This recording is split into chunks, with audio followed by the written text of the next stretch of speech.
Aujourd'hui, dans le débat international contemporain, une confusion revient avec insistance.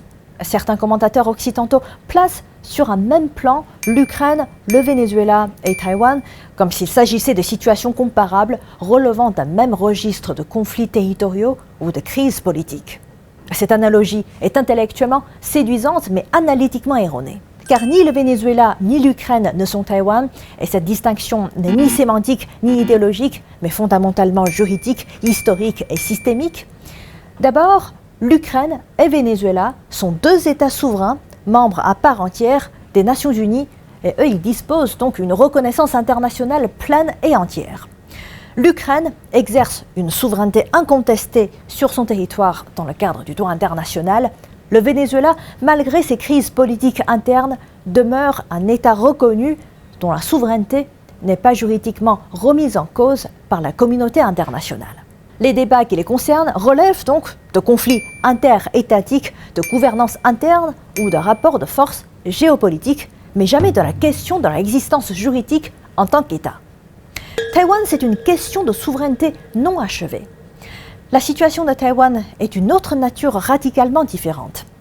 Taïwan n'est pas un État reconnu par l'ONU, elle ne siège pas comme membre, elle ne bénéficie pas d'une reconnaissance diplomatique majoritaire, et elle n'est reconnue comme État souverain que par une poignée de pays. La quasi-totalité de la communauté internationale, y compris les grandes puissances occidentales, reconnaît le principe d'une seule Chine. D'un point de vue juridique international, Taïwan est donc une question de souveraineté non résolue, héritée de la guerre civile chinoise et non un conflit entre deux États distincts. Assimiler Taïwan à l'Ukraine revient à ignorer cette réalité fondamentale. Et ensuite, le cadre international, que disent réellement les États-Unis et l'Europe?